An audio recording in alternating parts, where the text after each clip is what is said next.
Hi everyone, Dan Gutter from Insane Forensics. Welcome back to Tech Talk Tuesday, where every week we try to give something to help your threat hunting and security program. And today what we're going to dive into is a survey of different industrial cybersecurity controls. So everything from passive network monitoring to active bed network monitoring to managed detection and response to cybersecurity automation. We're going to talk through what each is, give a basic overview, talk about the strengths and weaknesses of each, and give some thoughts on each to help you as you build a security program or as you strengthen out your security program. So diving into it, like we said, we're going to cover 6 areas today. So we're going to cover XDR, extended detection and response. We'll cover passive network monitoring. We'll cover active network monitoring. We'll talk about SIEM and SOAR pipelines. We'll talk about managed detection and response. And then finally, we'll talk about a newer category, industrial cybersecurity automation. So when you look at XDR, right, what is XDR?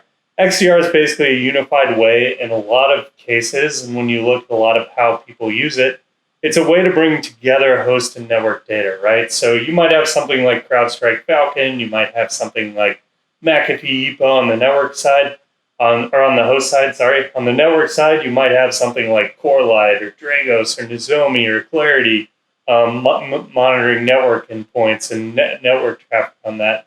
What XDR does is it tries to bring together both that network and host side and do some correlation in there.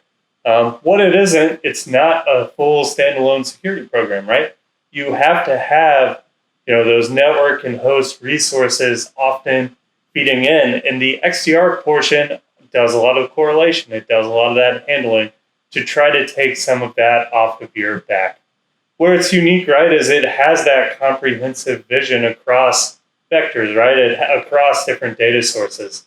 If you're just using a network data source, it's only going to have the perspective of network data. Likewise with host, if you're just using something like CrowdStrike or another tool, certainly you're going to pick up certain network behaviors and network traffic, but it's likely not going to be the same level that a network tool can, right? So where XDR is strong is it's bringing both of those components together under one hood. What it looks at, endpoint data, right? So this is things coming out of your endpoint detection and response, your EDR tools, your logging. On this, some of this host-based inspection from agents can go deep, looking for behaviors in there. It's by no means perfect. If it was perfect, you wouldn't need incident response, you wouldn't need other things. But again, for XDR, there's some endpoint component that you're getting off that endpoint. And then there's that network telemetry level. A lot of times, again, you'll see kind of the Zeek conlog level, Zeek DNS log, some of that. Oftentimes you see kind of basic to maybe intermediate analysis. What actually comes into your XDR tool can kind of vary by how you have it set. But generally, right, it's covering network flows, it's covering the connections in there. Now, when we move on from XDR and we focus on network alone, a very popular one in the industrial control system space is industrial passive network monitoring. So what this is it's a tool for capturing and analyzing network traffic without interfering or interacting with the traffic itself. This is popular because a lot of asset owners will buy these technologies, your Dragos, Nozomis, Clarities of the world, put it on the network. The benefit is once it's on there, so there's that upfront kind of having to install it. Once it's on there, a lot will either sit back and wait for alerts, maybe push those alerts to Splunk. But again, where this tool is very strong is it's going to be that non-intrusive method to monitor and diagnose network issues, to look at data integrity, look for security events. It looks at that network traffic, right? So when you're buying an industrial rated one, it's going to get into some of the proprietary industrial protocols. It's going to go deeper than kind of an IT-based network monitoring tool can, mostly because, right, it's purpose-built. It's like, okay, here's a G turbine, here's a Emerson Ovation control network, right? Both of those vendors, as all the other industrial vendors, have their own proprietary protocols, right? So where passive network monitoring and where specifically the commercial ones built for the space thrive is they understand some of those proprietary protocols. They are also looking at that metadata level.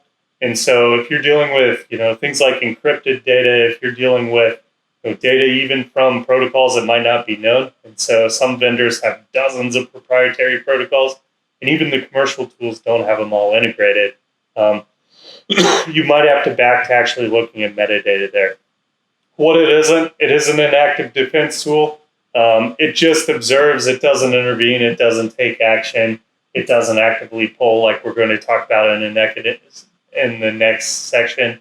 It is literally just sitting there and listening. So it's only as good as the tap point that it gets put on and the data that it understands. So if a foreign language comes through, it doesn't understand. If a proprietary protocol comes through, it doesn't understand.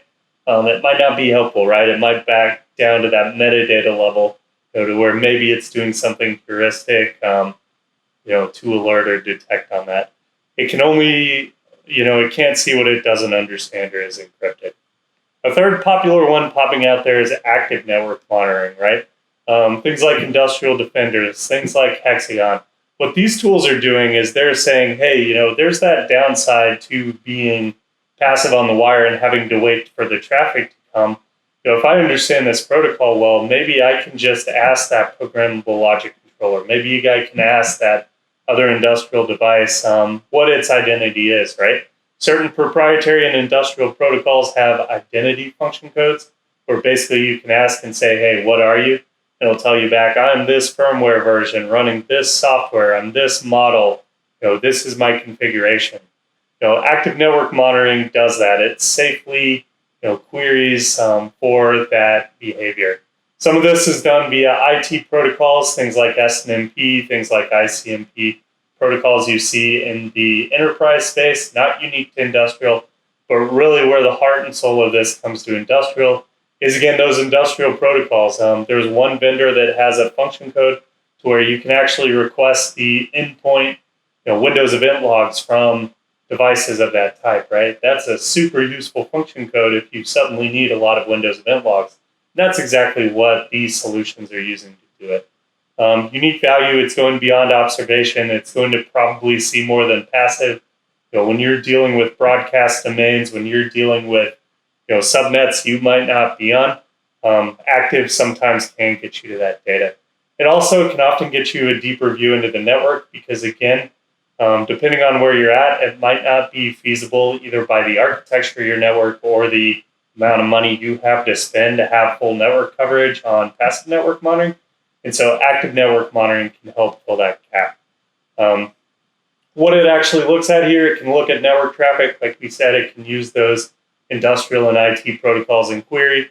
Other tools are doing things like parsing configuration files to say, okay, understand the structure of this configuration file. I can pull out that make, model, and configuration information from there to identify the hosts on the network.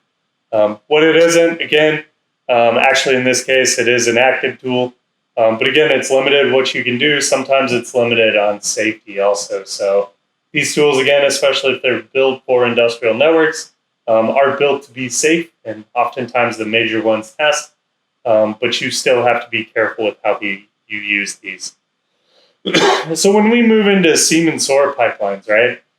These are solutions for real-time analysis of security alerts and orchestrated response to those alerts. You see things like off of Splunk, there's a Phantom or Swimlane. Some of those tools that are taking all of the data that's sitting in your security and event management servers and saying, hey, let me make sense of this, right? Hey, if I see this, let me go apply this firewall rule here. SIEM and SOAR pipelines are good for the data out of the data set that it gets out of. Oftentimes at this level, it's just going to look kind of at that log level, right? Hey, if I'm sending system logs, application logs up to my SOAR, I can set those conditions to say, hey, if I see this, do this action, right? If I see this, do this. Threat intel feeds also can feed in. So again, that streaming view, whether it be Stix or Taxi or some other commercial feed you have going in, oftentimes people are taking these feeds in to SIEM and SOAR to say, hey, instead of a human having to develop rules, let me go ahead and have this SIEM and SOAR correlate over my data and then take some action. What it's looking at commonly when you look at what's in those SIEM and SOARs is endpoint and network data. So again, you're going to be limited by what's kind of there. But what it offers, right, is that detection and orchestrated response. How you use this, you definitely have to use it responsibly in industrial control systems networks. There's a lot of asset owners that honestly won't touch this just from the risk. There are others that will, and others that are using it thoughtfully in parts of the network, right? So with SIEM and SOAR, there's a lot of power to it. But again, you can get yourself in trouble quickly, if any of those dependencies that are building into that action don't go well. What it isn't, or it's just a logging tool, right? It's just based on those events that's getting fed in. It's also not able to do bit and byte at the forensic level. So really, it's just looking kind of for those behaviors off of aggregated data to take the action, and that's where you have to be careful. Managed detection and response, right? So what this looks like generally is that outsourced monitoring and management of security events and incidents. Oftentimes you'll see this to where analysts are hired to either look at things like the passive network monitoring devices, look at what's going into Splunk. Oftentimes MDR providers ship out devices where they're pulling data into their SIEM, right? And so what it is basically is it's the fact that, hey, maybe your team's not wide enough to deal with this, right? And so you need to kind of push it in-house, right? Or actually outsource it to that. What it isn't, it's not your in-house security solution, right? It's going to rely on external experts to manage and respond to threats. You're likely going to know your network better than them. In a lot of cases, there's a chance as you're a longer running client that they'll actually understand it, but it's going to vary a bit there. Another differentiating point on MDR is that oftentimes you'll see these MDR providers to where they're kind of doing the alert triage. They'll call oftentimes threat hunting alert triage, even though it's not kind of the proactive use of the threat hunting term. A lot of times these managed detection and response services are really just managed detection, and then they'll say, hey, if you want to use response, incident response is extra. You have to have a retainer. So knowing the limits on there is important. What these services look at, it depends on what they look at. There are MDR services that are run by passive network monitoring shops to where they're going to really only look at their tool and maybe a little bit more. So that would be an example of a MDR shop that's going to be very heavy in network detection. And just like we said, if that network detection tool can't see the threat that you're hoping to see, they're not going to see it, right? Others do pull in both network and endpoint. They have some level of XDR service out there. If it's on the endpoint side, right, they're trying to do that constant monitoring to some granularity to see what's going on. Again, they're using threat intel, but again, this is often very human driven.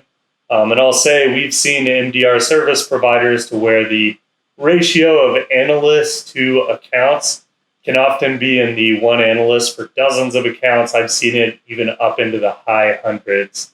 And so some of these shops are raced to the bottom. You definitely have to look at quality, and you definitely should be testing the effectiveness of these. Last one we'll talk about is industrial cybersecurity automation. What this is it's a system that automates complex proactive and reactive cybersecurity tasks traditionally handled manually. So a good example, right, is you're like, hey, if there's XDR and there's SOAR, why do we need incident response, right? Why are people learning to pull disk images, to pull memory images and analyze it? Why do I still need this incident response retainer? When we look at the industrial cybersecurity space, a lot of asset owners still rely on incident response retainers because they quite honestly don't have the team in-house. Their team might not have the experience. And so what industrial cybersecurity automation is looking to do is take some of what's being pushed out to those professional services groups, whether it be proactively on the threat hunting side or reactively on the incident response side. It's trying to take both of those areas and dive deeper into what you're getting into XDR, right? What you're getting into the SIEM, what you're getting into others.